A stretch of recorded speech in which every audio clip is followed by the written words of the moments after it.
tomar assento, queridos. Graças a Deus e gratidão a Deus por poder estar aqui essa noite. Amém. Confesso a vocês que minha estada aqui tem muito mais a ver com uma relação de amizade e carinho até do que propriamente ser uma agenda. Pastor da igreja, e domingo para o pastor é um dia caríssimo, mas também sou muito pertinente ao sim, sim, não, não. Se eu disse que vinha, aqui vim. Alguns agravantes se somaram, mas em tudo seja Deus glorificado. Então, com muita alegria eu chego a essa casa. De vez em quando você me vê fazer uma caneta para a Renata, dar um tchauzinho, que é a irmã da nossa, não sei se aqui é missionária, pastora, missionária Patrícia. É porque nós temos uma grande dificuldade, porque na verdade todos fomos jovens na igreja juntos. Há uns 2 dias atrás, éramos jovens juntos, e na oportunidade Renata, criança. E hoje rever essa família é sempre algo que nos alegra bastante em Deus. Assustado que a missionária Renata ainda não exerceu o ofício ministerial. Pensa numa menina resistente, gente. Mas sempre vai cercando o arraial. Uma hora ela entra, né? Deus é fiel, o seu amor dura para sempre. Ali fora, em algum lugar, está exposto um livro chamado Família Complicada Não É Só a Sua. Por graça de Deus, a particularidade que eu tenho maior facilidade de me desenvolver é falar famílias. Atualmente eu passo o ano inteiro ministrando algo sobre famílias.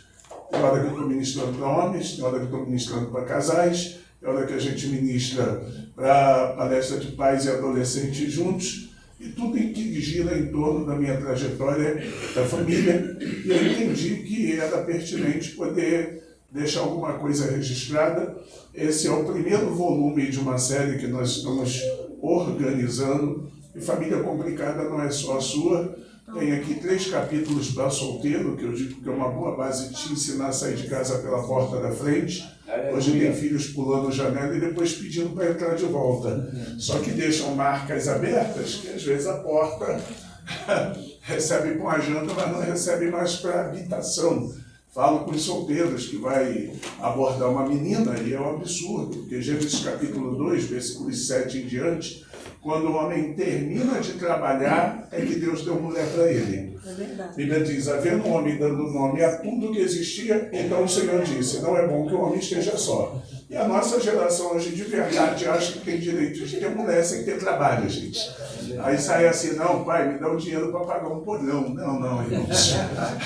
Quer ter mulher, tem que ter trabalho. Pode ser que você ainda não seja um mega empresário, mas no mínimo ter uma direção da vida. Que é o Jacó, chega na casa do Labão, ele não está empregado, mas pelo menos ele tem um cajado de pastor. Ou seja, ele já tem uma profissão.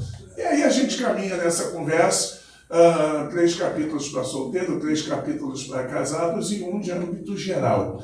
É uma ferramenta interessante. Se no final você quiser, está em algum lugar ali fora, custa R$30. Você pode passar seu cartão, Pix, dentadura, prótese, sei lá. Esse aqui, com licença, mas pertence ao pastor da igreja, porque pelo menos algum benefício ele tem que ter. Que o Senhor é bom. Abra sua Bíblia, Atos dos Apóstolos, capítulo de número 16. Atos dos Apóstolos, capítulo 16. Por se tratar de um domingo, não há condições de eu vir acompanhado da família. Família pastoral toda se dedica a alguma coisa na igreja. Ainda agora eu confesso o pecado, o pastor fica longe da igreja e o coração fica na igreja, né? Eu abri a câmera para ver o fechamento do culto, que hoje nós tivemos a homenagem do Dia dos Professores lá na igreja, e eu tive que dar uma olhadinha como é que estava desenvolvendo a estrutura, e graças a Deus. Atos dos Apóstolos, capítulo 16, versículo 12. E dali, para Filipos, que é a primeira cidade desta parte da Macedônia e é uma colônia. Estivemos alguns dias nessa cidade. No dia de sábado saímos fora das portas para a beira do rio, onde se costumava fazer oração, e assentando-nos, falamos às mulheres que ali se ajuntaram. Uma certa mulher chamada Lídia, vendedora de púrpura da cidade de Tiatira, que servia a Deus, nos ouvia, e o Senhor lhe abriu o coração para que estivesse atenta ao que Paulo dizia. E, depois que foi batizada, ela e a sua casa, nos rogou dizendo: se haveis julgado que eu seja fiel ao Senhor, entrai em minha casa e ficai ali, e nos constrangeu a isso. Aconteceu que, indo nós à oração, nos saiu ao encontro uma jovem que tinha um espírito de adivinhação, qual adivinhando dava grande lucro aos seus senhores. Esta, seguindo Paulo e a nós, clamava dizendo: estes homens que nos anunciam o caminho da salvação são servos do Deus Altíssimo. Isso fez ela por muitos dias, mas Paulo, perturbado, voltou-se e disse ao Espírito: em nome de Jesus Cristo, te mando que saias dela. E na mesma hora, saiu. Vendo seus senhores que a esperança do seu lucro estava perdida, prenderam Paulo e Silas e os levaram à praça, à presença dos magistrados. Versículo 23. E havendo-lhes dado muitos açoites, os lançaram na prisão, mandando o carcereiro que os guardasse com segurança, o qual, tendo recebido tal ordem, os lançou no cárcere interior e lhes segurou os pés no tronco. E perto da meia-noite, Paulo e Silas oravam e cantavam hinos a Deus, e os outros presos os escutavam. De repente sobreveio um tão grande terremoto que os alicerces do cárcere se moveram, e logo se abriram todas as portas e foram soltas as prisões de todos. Deixa eu só dar um adendo antes. Peço licença e desculpa aos senhores que separaram um tema com tanto carinho, mas eu preciso também fazer público que cada um atua na vocação em que foi chamado. Acredito que o último dia de festa, conhecendo alguns dos pregadores que aqui vieram, tais como o pastor Roberto Medeiros, o pastor Miguel Ângelo, somente um dos que ali estavam, que eu não tenho conhecimento pessoal, eu sei que são homens muito exímios na exposição da palavra. E quando se trata de Abacuque, aquilo que o Espírito moveu o meu coração por esta noite, não coadunava. Pensa comigo. Abacuque está vivendo um tempo de desvio moral, está vivendo um tempo de degradação espiritual e distanciamento do reino. Capítulo 1, Deus fala que vai basicamente destruir. É Abacuque que profetiza a chegada dos caldeus, Babilônia. Babilônia derruba Israel e leva todo mundo cativo. No capítulo 2, o Senhor ensina Abacuque a trabalhar com marketing, porque ele diz: escreve em tábuas e coloca para quem passando correndo possa ver, ou te dó. Deus está dizendo para Abacuque divulgar a mensagem que está sobre ele. A oração de Abacuque, ele não está pedindo avivamento de poder, ele está pedindo reavivamento de memória. Ele está dizendo: Senhor, eu ouvi dizer que o Senhor fazia coisas terríveis, e a gente está nessa desgraça. Pautado nisso, Deus vai mover Abacuque a interceder por uma restauração de algo que eles não estão vivendo. Por isso que ele está dizendo: ainda que dê tudo errado, eu vou permanecer. Pautado nisso, entendam os senhores que não é problema com o texto, é problema com aquilo que o Espírito Santo gerou na minha alma. E como eu já mudei texto para querer pregar aquilo que ia ficar bonito, eu aprendi a não mexer mais nesta área, ok? Dentro do contexto que nós lemos, Atos capítulo 16, Paulo está se direcionando para a sua segunda viagem missionária. A primeira viagem missionária de Paulo já passou. Deixa eu dar uma boa notícia, senhores. Eu sou do mesmo jeito. Pode ligar ar-condicionado aqui em cima que vai dar o mesmo efeito. Tá? Fiquem tranquilos. Paulo está se dirigindo para a sua segunda viagem missionária.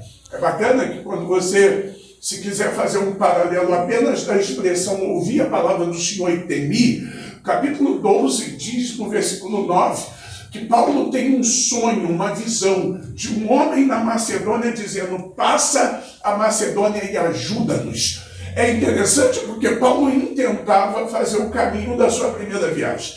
Trazendo para uma linguagem carioca, Paulo está a fim de ir pela Barra da Tijuca, pegando a estrada do Catonho, só que no meio do coração do Espírito Santo ele diz, não, volta e entra na Transolímpica. Aí Paulo começa a argumentar, daqui é mais rápido ir pela Catonho, por que eu vou ter que dar essa volta toda? Eu pego a Transolímpica lá na frente. Só que Paulo, como um obediente, ele escolhe obedecer o Senhor. É estranho, porque tem que ter uma sensibilidade muito grande para entender um Deus que não deixa eu fazer o que eu queria fazer, mesmo que seja para intenção de glorificar o nome dele. Quando Paulo não é permitido ir para onde ele quer, ele tem um sonho simples. Ele só vê um homem dizendo, passa a Macedônia e ajuda-nos. Paulo entendeu que ele deveria atravessar e ir em direção aonde o Espírito Santo estava conduzindo. Sou apaixonado por Paulo porque em uma expressão simples ele cumpre um propósito maravilhoso. A gente vive uma geração que quer avivamento. Só que Deus fala, refala, fala de novo, diz de novo. E toda hora a gente está dizendo, Senhor, ainda não entendi, confirma de novo. Paulo escutou uma vez e obedeceu uma vez. De pronto. Aleluia. Capítulo que nós lemos, versículo 12, ele desce em Filipos.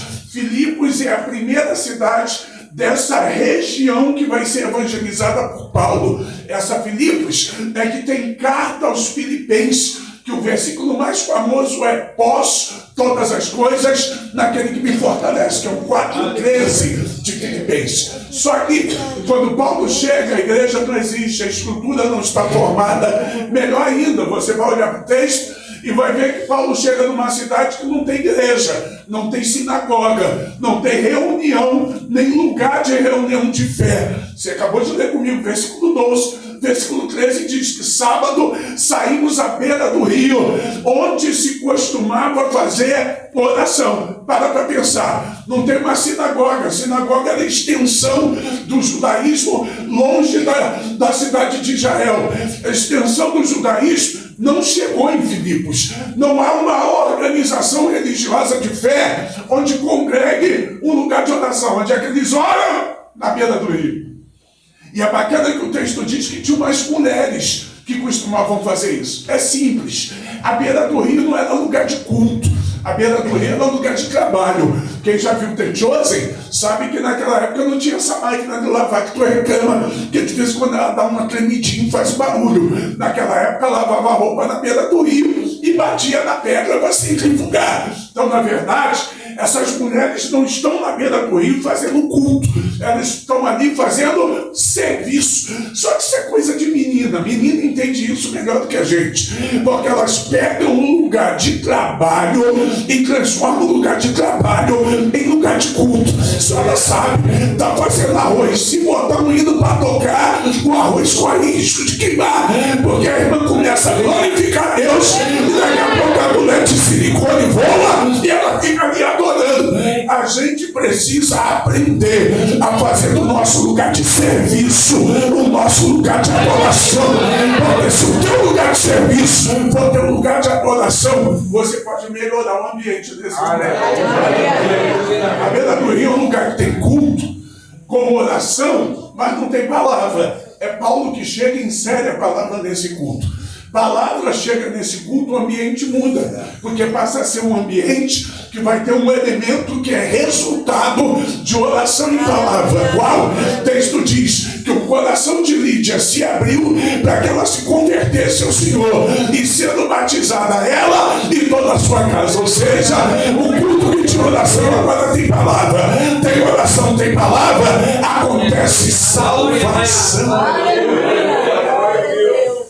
E é interessante que esse culto que só tinha oração e agora tem palavra, está tendo salvação, vai gerar um quarto elemento, porque o texto diz que a Lídia agora convida a Paulo e os que com ele estão para que vá para a sua casa ficar hospedado. Deixa eu explicar. Paulo sai em viagem missionária, não tem reserva em hotel, não tem reserva em pousada. Paulo fabricava tenda, então ele morava e ficava no meio da rua aguardando o cuidado do Senhor. Enquanto ele está cuidando das coisas de Deus, uma mulher vendedora de púrpura.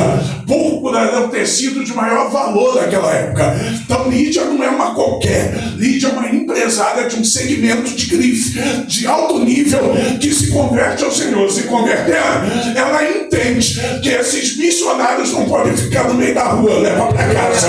Você acha que a casa da empresária da cidade é um puxadinho de 2x2? Claro que não. A casa dela tem conforto para receber. Então qual é o quarto elemento? Em um lugar que tem oração, que tem palavra, que gera salvação, o Deus da providência se manifesta. Paulo agora não dorme mais na rua, Paulo agora não dorme mais em tenda, agora ele tem um lugar para comer, um lugar para dormir, um lugar para se reabastecer. E eu sou apaixonado por isso, porque o versículo 16 diz que aconteceu o quê? Indo nós ao lugar da oração. O que o texto bíblico está dizendo? Que Paulo agora está vivendo provisão do Senhor. Paulo está vivendo cuidado de Deus. Chegou a dormir em tenda no meio da rua, agora está dormindo na casa de uma empresária da cidade. É bem melhor dormir na casa da empresária do que dormir em barraca no meio da rua. O que é isso? Provisão do Senhor. Mas o versículo 16 me dá uma aula prática de o que fazer com a bênção de Deus. Como assim, pastor? Porque a provisão do Senhor não tirou Paulo da missão. Ele agora tem onde comer, tem onde dormir, mas o texto diz que ele acorda e volta para a beira do rio para continuar pregando. Tem pessoas que são muito intencionais enquanto a provisão não chega. Chegou, já era. Você conhece gente assim? Orava até Deus entregar, realizar ou fazer acontecer. Depois que Deus fez, parou de orar. Na verdade, sumiu até do culto. Tem gente que é muito crente enquanto Deus não dá. É muito crente enquanto Deus não faz. Depois que Deus faz, eu já atendi gente assim. Olha para mim e diz assim: pastor, não tem a sua vida. Agora a agenda está muito cheia, a vida está muito corrida. Paulo vai me dar um seminário. Deus gera a provisão, mas não perde Paulo da missão. Porque dormindo na casa da empresária, ele continua acordando para cumprir o propósito de Deus. Que Deus te abençoe com toda a sorte de bênção, mas que a bênção não te perca do propósito do Senhor para a tua vida. Ele volta para a beira do rio para pregar, gente. Não é de se estranhar o versículo 16 dizer que é nesse ambiente que o inferno planta um demônio. Porque se tu ler o texto, nos saiu um encontro na jovem que tinha um espírito de adivinhação. Paulo está indo para a missão, voltando da missão, e é bacana, porque quando ele vai para a beira do rio, ele está indo para a missão. Quando ele volta para a casa de Lídia, ele está voltando para a provisão. Ele transita nesses dois ambientes com muita paz, com muita tranquilidade. Mas no meio desse trajeto, aparece um espírito de perturbação. Que Paulo passa para lá, perturba. Paulo volta para cá, perturba. É bacana quando tu lê o texto, que o texto diz uma jovem que tinha um espírito. Eu costumo dizer que esse é o demônio mais crente que eu já vi na Bíblia. Sério? Você já leu o que ela entrega de revelação? Estes homens que vos anunciam o Evangelho da salvação são santos homens de Deus, os servos do Deus Altíssimo. Ela errou? Não. Falou mentira? Não. Inventou alguma coisa? Não. Verdade bíblica: Satanás é o pai da mentira. Mas você sabia que quando é conveniente o pai da mentira fala a verdade? Porque se for para te enganar, ele fala até a verdade. Tem gente que ele só fala mentira. Quando ele quer te enrolar, ele fala. De vez em quando recebe alguém diz assim: mas ele falou e estava certinho. Claro, quando o pai da mentira quer te enganar, ele fala a verdade. Aí é que está o segredo. No ambiente de oração, agora a palavra foi inserida. No ambiente de oração com a palavra chegou a salvação. Em ambiente de oração com a palavra chegou provisão. Mas em ambiente de oração com a palavra chegou discernimento de espírito. Talvez esta seja a maior necessidade da igreja do século XXI. Tem muitas vozes por aí, mas nem todo que diz Senhor, Senhor significa que é o Senhor. Que Deus nos desperte a termos discernimento disso. Porque para pensar, o que essa mulher está dizendo é um elogio. Esses homens aí são, Deus purinho. É um elogio. Sabe o que o Espírito Santo falou comigo? O diabo está derrubando mais gente elogiando do que perseguindo. Sério? Nos convencendo das nossas próprias coisas que deveriam ser tratadas com humildade, gerando soberba no coração de um monte de gente. Pensa, ele passa para lá, homem de Deus, ele volta para cá, somos caras. Para pensar. Só que Paulo está no ambiente de oração e palavra. Aleluia. E o ambiente de oração e palavra gera discernimento. Aleluia! Glória a Deus! Tem gente que se ouvisse isso aqui ia dizer, é comigo que papai está falando. É verdade, ainda bem que tu tem visão, porque sou eu mesmo. Na verdade, a gente está vivendo um tempo que de vez em quando alguém diz assim, aceitar Jesus. Jesus é que tinha que me aceitar. Eu ia fazer um favor para ele de tão bom que eu sou. É sério que tu acordou com esse pensamento de manhã? É sério que isso é o que move o teu coração? Acorda. Nós somos salvos pela graça de Jesus. Todos nós andávamos desviados, errantes, cada um pelo seu próprio caminho. Estava todo mundo indo para o inferno, mas Deus fez recair sobre Jesus o pecado de todos. Nós somos salvos pela graça. O evangelho que não te constrange é o evangelho que dá acesso ao teu coração. Pedro chega em Lucas 5 pedindo peixe. Quando o barco está cheio de peixe, ele cai de joelho e diz, Senhor miserável, homem que eu sou, se afasta de mim. Não é que ele quer Jesus longe, é que ele identificou que o que ele está vivendo não combina com o que ele é. Qual é a realidade? Se todos nós entendêssemos o poder da graça, não caímos em desgraça. Porque dificilmente tu vê alguém quebrar a cara quando está dando tudo errado. A maioria quebra a cara quando está dando tudo certo. Começou a fluir, parou de orar. Começou a fluir, parou de ler Bíblia. Começou a fluir, parou de vir para o culto. Começou a fluir, parou de ter responsabilidade e se tornou. Aí foi cantado aqui, nos tornamos responsáveis. Sabe de onde é isso? É Levíticos capítulo 6, o texto áureo do pentecostalismo. O fogo arderá continuamente sobre o altar, não se apagará. Levíticos capítulo 6 é uma orientação para fazer depois de Levíticos 10. Porque em 6 ele diz, quando o fogo acender, todo dia tira a cinza e bota a lenha nova. Só que quando tu lê Levíticos 10, o último versículo, eles montam o altar, preparam o sacrifício, organizam tudo, só que na hora do fogo ninguém gera combustão. O texto diz, e saiu fogo do céu e consumiu o local, se acendeu a lenha. Aí o capítulo 11 inicia o Nadab e Abiú, que olhou o fogo aceso, pegou o incensário e quis botar fogo produzido por ele mesmo. Aí o texto diz, e saiu fogo do altar e matou Nadab e Abiú. Sabe qual é a moral da história? A terra não precisa de fogo, a terra precisa de altar, porque se tiver altar, o fogo quem manda é Deus. A gente está vivendo um perigo de fabricantes de fogo estranho, porque tem gente de verdade achando que tem capacidade de produzir fogo. Fogo produzido na terra é fogo estranho, fogo legítimo vem de Deus. Estavam todos reunidos no mesmo lugar, quando de repente viram fogo, movidos como língua repartida, e todos foram cheios. Prepara com a estrutura que Deus manda fora. Paulo tem discernimento. Perdoe-me, os senhores, isso é uma mania minha, tá? Caso os seus pastores tenham um comportamento diferente, respeite-os. É minha. Pastor, ora para Deus me dar fogo. Ora nada. Pastor, bota a mão aqui que eu quero queimar de poder. Ora nada. Perde meu tempo.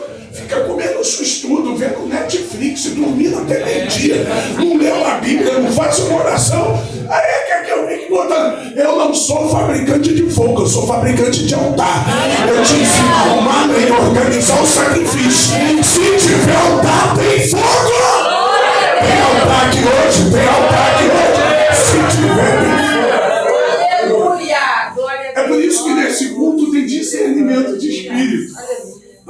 começar? Elogio, gente. Esses homens são servos do Deus Altíssimo. Elogio. Só que Paulo entendeu que aquela voz não era Deus. Aquela voz era o diabo. Que Deus apure os nossos ouvidos para reconhecer e identificar as vozes que estão chegando aqui. As vozes que estão chegando aqui. Porque no meio do apresentar dessas vozes, você vai olhar o texto e diz a Bíblia que nesse dia específico essa menina perturbou. Eu não sei o que essa menina falou, eu queria que tivesse escrito. Sabe por quê? O versículo 18 diz, isso fez ela por muitos dias. Sabe o que significa? Paulo passa para lá, ela diz, esses homens que nos anunciam são servos de Deus Altíssimo. Aí volta para cá. A palavra não mudou, ela não trocou o discurso é o mesmo. Eu não sei se nesse dia ela falou mais alto, repetiu mais vezes, andou 100 metros a mais, vai que Paulo anda até aqui, daqui ela volta e espera ele retornar. Nesse dia ela se escondia atrás dele, além. Eu só sei que ela perturbou. O texto diz, Paulo perturbando-se, voltou e disse ao Espírito, sai dessa menina. Aleluia! É bacana que o texto diz, em nome de Jesus Cristo te mando que saias dela. E na mesma hora, não teve essa história de não vou sair não. Paulo mandou, saiu. Paulo mandou, saiu. Você acha que Paulo não expulsou antes porque não tinha autoridade? Você acha que Paulo não tomou alguma atitude antes porque não tinha poder? Sabe o que Paulo suportou? Simples. Na beira do rio tinha gente para ser salva.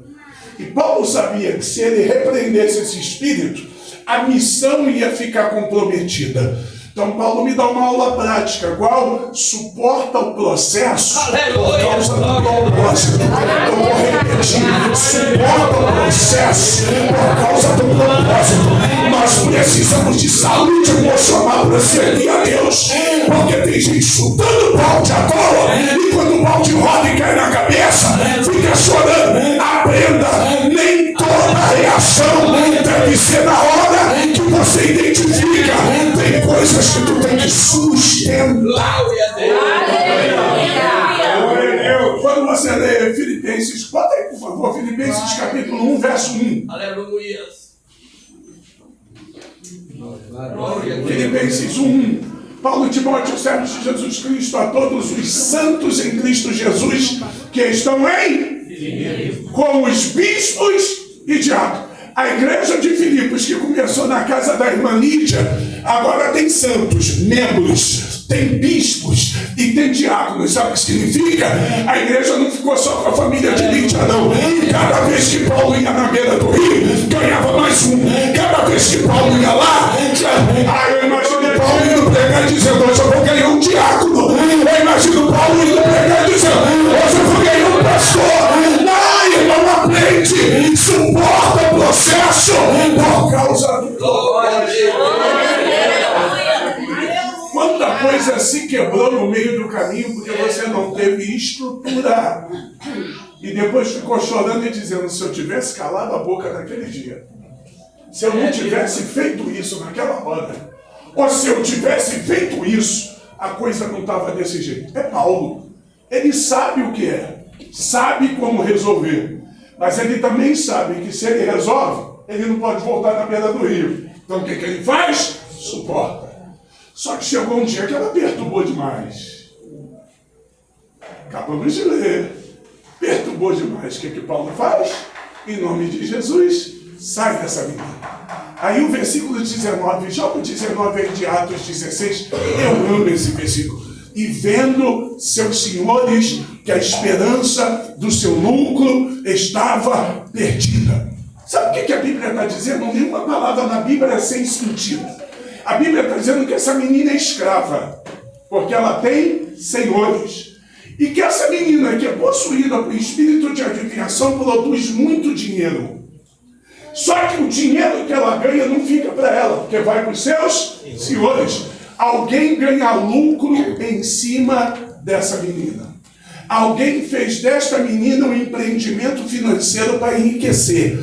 Só que o texto bíblico é bacana. Quando eles olham o que Paulo fez, eles dizem: perdemos, o lucro acabou. E eu quero ser profeta de Deus aqui essa noite. Eu não sei a área que o inferno tem ganho lucro sobre a tua vida. Talvez seja na área emocional, que você já não aguenta mais ser escravo da farmácia. Talvez seja na área financeira, que você já não aguenta ser escravo de juros e de outras coisas que te limitam.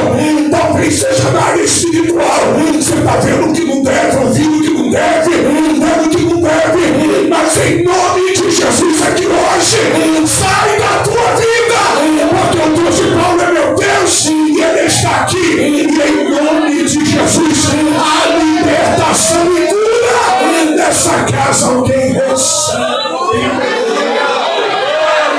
Sai! Em nome de Jesus.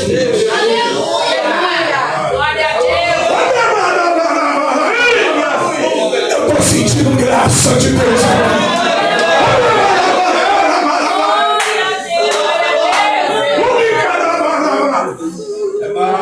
Pode ser um pouquinho mais ousado. Oi, irmãos. Só quem trabalha e tem um parente alcoólatra sabe a dor que é ver o dono da barraca ganhando lucro em cima do vício. Só quem tem um parente viciado em droga sabe o que é trabalhar e ver a boca de fumo levar o lucro de alguém que você ama. Mas em nome de Jesus, hoje em nome de Jesus, vai ter falência na esperança do lucro. Porque o Deus que liberta, o Deus que sara, o Deus que muda daqui. Vendo seus senhores que a esperança do seu lucro estava de todo perdida. Aleluia, glória a Deus. Às vezes a minha cabeça é um pouco estragada. Eu não sei se tu pensa essas coisas, mas eu penso. A menina era possuída por um espírito. Eu fiquei pensando, por que não pegaram a menina e levaram lá de novo e disseram: bota o espírito de volta? Hã? Paulo descapitalizou a menina. Leva ela no lugar e recapitaliza.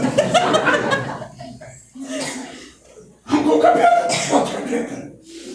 Aí o Espírito Santo falou comigo: vamos pensar essas coisas que ele te explica. Primeiro, dá para desfazer o que um homem faz. O texto está mostrando, ela é possuída por um espírito maligno. Então dá para desfazer o que o diabo faz. Mas eu ainda estou para conhecer quem possa fazer aquilo que o Senhor faz. Ela não saiu em nome da Assembleia de Deus, ela não saiu em nome de pregador, ela saiu em nome de Jesus. E é nesse nome que eu estou pregando aqui hoje. Em nome de Jesus. Oh, quem está comigo nessa palavra?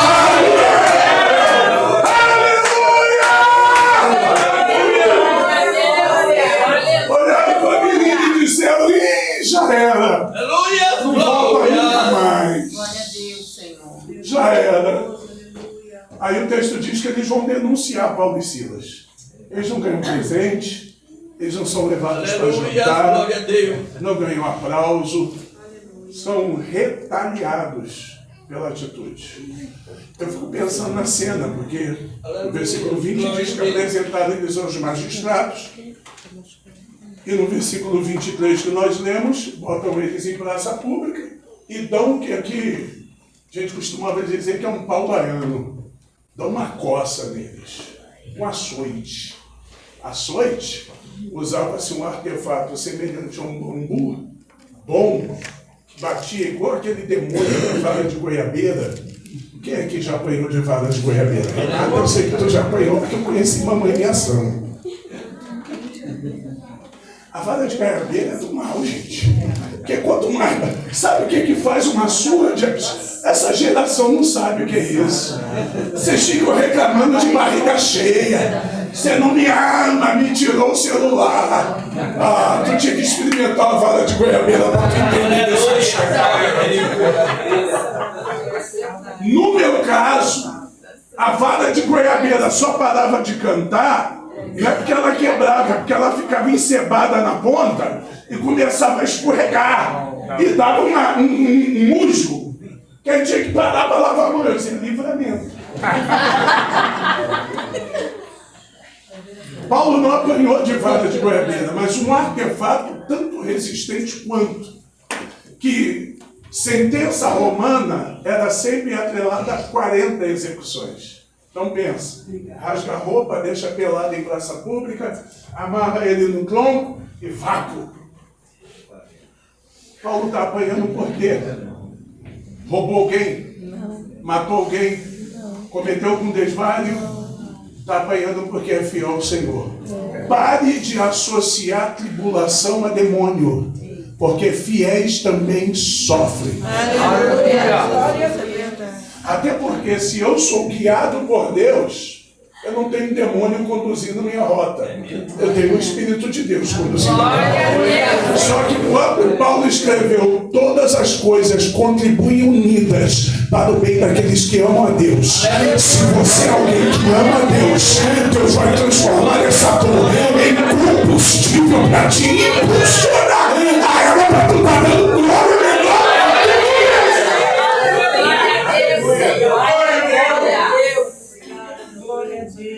Aí o texto diz que o carcereiro recebe uma ordem, versículo 24. Guarde-os em segurança. Eu queria saber de onde esse miserável entendeu que guardar em segurança era botar no cárcere interior. Cárcere interior já tem um nome diferenciado, que era o pior lugar da cadeia, gente. Cadeia normal, pátio superior. Cárcere interior, porão. Só que o porão do modelo, se tu jogar no Google, prisão do tempo de Paulo, vai aparecer uma foto para tu ter uma ideia. Era um corredor estreito com uma descida, sem nenhuma janela de respiração, não tinha luz e tinha um agravante. Qual? A latrina do pátio superior passava pelo pátio inferior. Sabe onde faz o número 1 e o número 2? Descia tudo para lá. Lugar insalubre, fedorento, sem luz, pior ainda, cheio de peçonhas. Barata do mais light que estava lá. Porque um ambiente de esgoto atrai esses seres. Colocam Paulo e Silas presos. E o texto diz que prenderam seus pés no tronco. Roma tinha uma mania de prender as pessoas de cócoras agachadas, porque se eles fugissem, ficariam... Você botou já o lado de dentro, bota a escada. A parte da escada. Tem uma foto aí que mostra a entrada do cárcere interior. Quando você vai considerar esse espaço, colocam Paulo e Silas. Deixa eu te contar um negocinho. Você sabia que com quem você anda determina teu sucesso e teu fracasso? É verdade. Simples e prático. Psicologia diz que nós somos o resultado das 10 pessoas que nós mais nos relacionamos. Meu Deus do céu, eu não sei porque, só tem mentiroso do meu lado.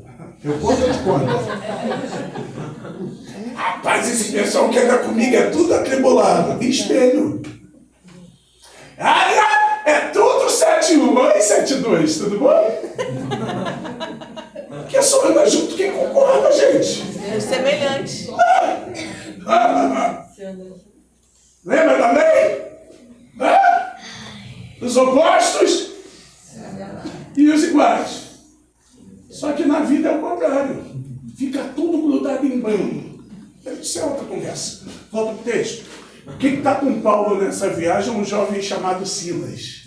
Se você ler com calma, capítulo 16, fica de lição de casa, na introdução do início, Silas não é um menino que ia viajar com Paulo. Quem ia viajar com Paulo era João Marcos. Só que o João Marcos é um garoto inconstante. Atos capítulo 13, ele abandonou Paulo. Então Paulo diz, eu não vou levar João Marcos, porque quando a coisa aperta, ele corre. É nessa que o Barnabé e o Paulo se separam, porque o Barnabé vai investir em João Marcos e o Paulo leva o Silas. Traduzido, é a primeira viagem do Silas. Na primeira viagem ele já toma uma cadeia, leva uma coça pelada em praça pública e vai parar no cárcere interior com perfuminho de gambazos. Ali outra coisa que eu não vou falar, que eu estou no culto. O que você faria se fosse o Silas? O texto diz que perto da meia-noite, versículo 25, Paulo e Silas oravam e cantavam hinos a Deus. Deixa eu te explicar isso. Paulo olhou para Silas e disse, aí Silas, vamos preparar o culto? Como assim preparar o culto? Você esqueceu? Nós estávamos na beira do rio. O que fazia na beira do rio? Transformava o lugar de trabalho em lugar de culto. Mas aqui na cadeia é o lugar da nossa dor. Então, vamos botar mesmo a pedagogia. Vamos transformar o lugar da nossa dor em lugar de culto. Perto da meia-noite significa que o dia ainda não acabou. Perto da meia-noite não é meia-noite. Meia-noite é outro dia. Perto da meia-noite é o mesmo dia. Que dia? O dia que Paulo foi pro rio, ganhou uma alma, libertou uma menina, tomou uma coça, está preso injustamente, e ele está dizendo: o meu dia não vai acabar em reclamação, o meu dia não vai acabar em murmuração, o meu dia vai terminar em culto.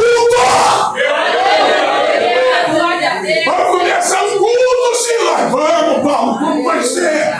Eu canto, tu ora, depois tu ora e eu canto, depois tu canta e eu oro. Vamos fazer assim, o texto desperta à meia-noite. Aleluia. Costas lanhadas, roupa rasgada, lugar fedorento, posição desconfortável, pés presos. E ele diz assim: vamos fazer um culto. Dá licença, você não consegue fazer um culto dentro de casa, com o ventilador ligado em cima, a aguinha gelada na geladeira, né? Você não consegue. Tem uns que estão melhor ainda, não consegue fazer com ar-condicionado, gelando a casa todinha. Pastor, não dá para fazer culto porque eu não ganhei a maçãzinha, eu queria a maçãzinha. Pastor, não dá para fazer culto porque, meu irmão, o que você faria? Costas lanhadas, condenação injusta, peso sobre a tua vida. Paulo e Silas? Glória a Deus, aleluia. Mas eu tenho direito de reclamar. Nem porque temos direito de reclamar que devemos reclamar. Porque a reclamação não muda o resultado, mas a adoração muda. Vamos começar um culto, vamos?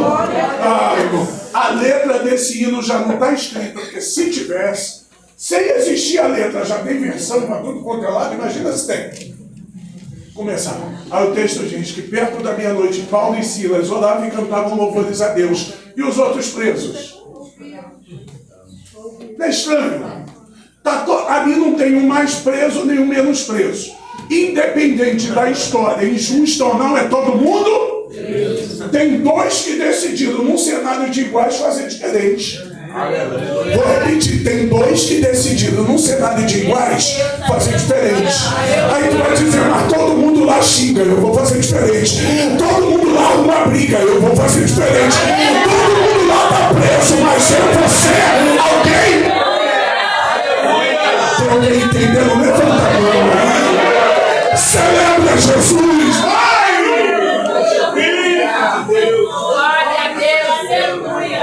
Não, mas tá todo mundo reclamando, eu sou diferente. Aleluia. Mas eu tenho direito de fazer. Tenho. Mas eu sou diferente. Vamos começar no culto, Silas. Glória a Deus. Ainda bem que quem estava do lado compactuava na mesma posição.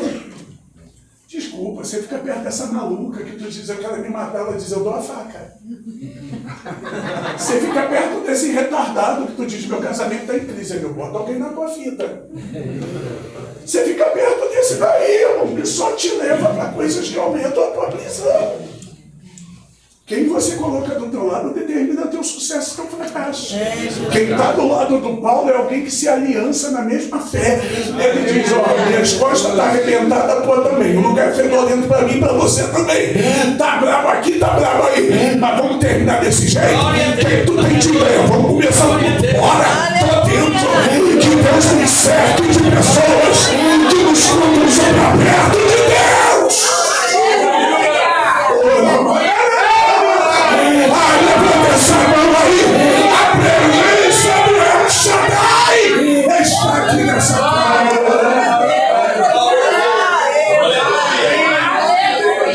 Eu sei que o que tu está passando é brabo e tu tem razão, mas quem disse que fé se move por razão, gente? A fé é o firme fundamento daquilo que a gente não está enxergando, prova de coisas que a gente nem sabe se existe. Fé.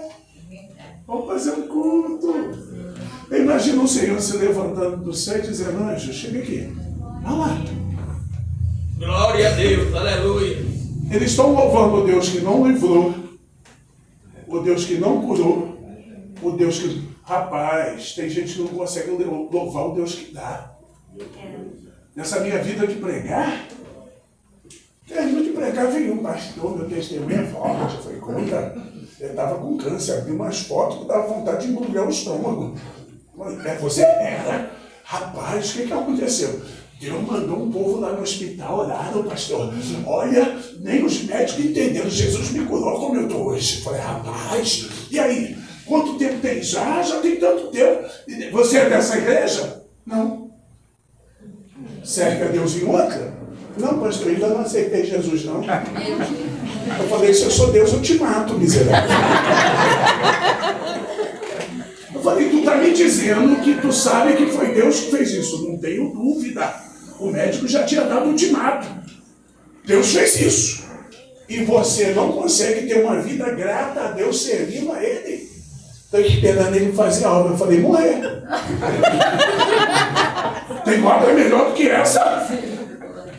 Então a gente precisa parar para considerar. Paulo e Silas estão louvando o Deus que não livrou, o Deus que não curou. Mas eles estão louvando ao Deus que é. Aprenda.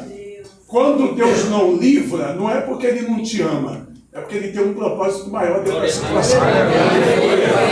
Só que é estranho, porque está dois louvando e o resto escutando. Tem diferença de quem escuta para quem faz? Muita. O texto diz que a prisão foram abertas para todos. Mas só Paulo e Silas saiu. O resto a porta fechou de novo e continuou preso.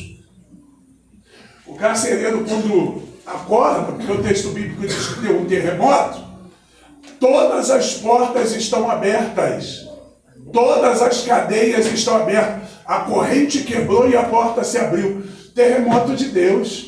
Terremoto que abre porta, arrebenta cadeado e não derruba pedra na cabeça, gente.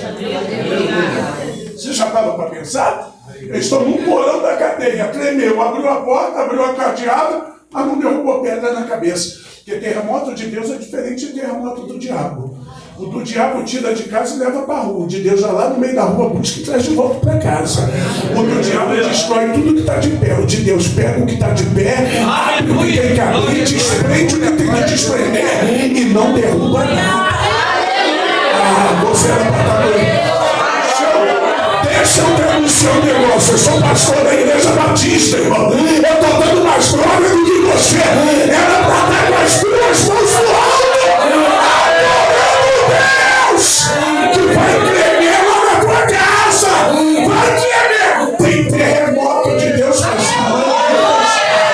Mas fique tranquilo, esse terremoto não é para destruir, é para Deus edificar e glorificar o nome dele.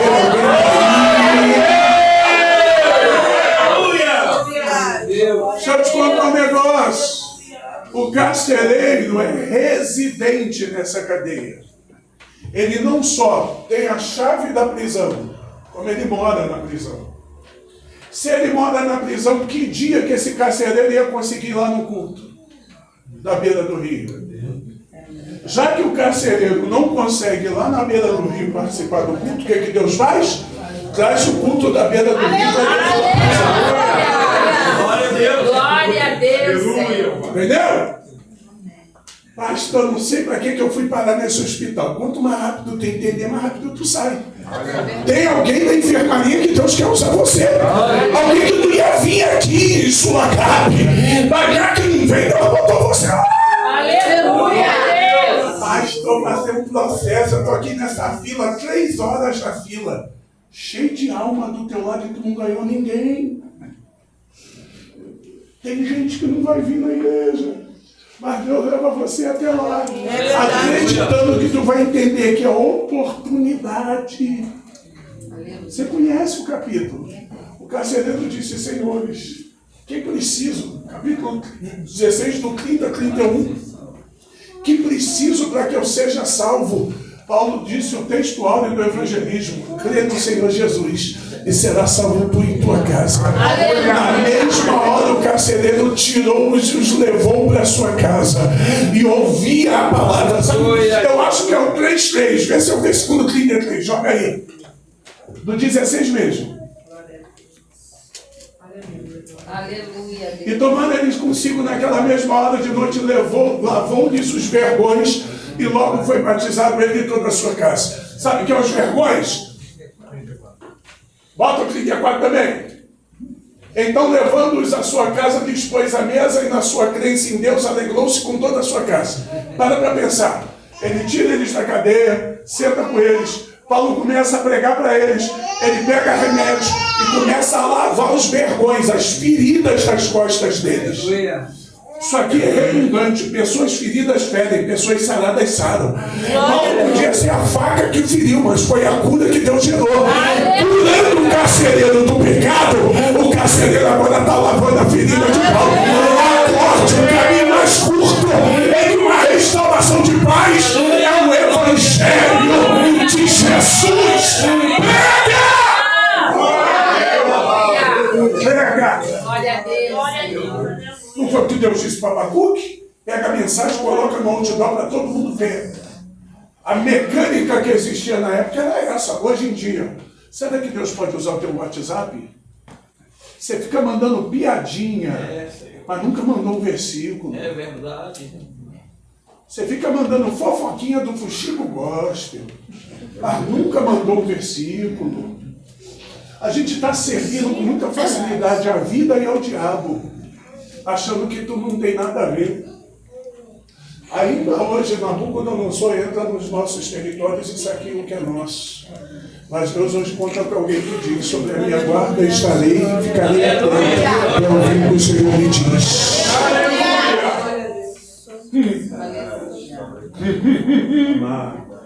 Que essa seja a noite da graça do Senhor sobre a tua vida. Vamos parar com essas desculpas que eu não sei falar, não tenho sabedoria, não sei como faz. João capítulo 4, eu fiquei 2 meses e meio pregando somente João capítulo 4. Eu sou apaixonado por aquela mulher. A mulher termina de ouvir o Evangelho, deixa o seu cântaro, porque ela, o propósito maior chegou. Vai na cidade e diz assim: ó, a pregação da mulher, venham e vejam um homem que diz tudo que eu faço. Não é esse o Cristo? Todos os homens da cidade saíram, sentados para ouvir Jesus, depois disseram: já não é mais pelo que você falou, nós também temos visto e crido que esse homem é o Cristo. Sabe o que é estranho? 12 discípulos entraram nessa cidade e compraram pão, não ganharam ninguém. A mulher nova convertida, com 5 minutos de conversão, foi lá e ganhou a cidade inteira. Glória a Deus. E tu está dizendo que tu não tem e não sabe. Sabe qual é o maior testemunho que você tem? Tua própria vida. Conta o que Jesus fez, que alguém vai ouvir e vai dizer: eu quero que faça da minha vida. Eu agradeço.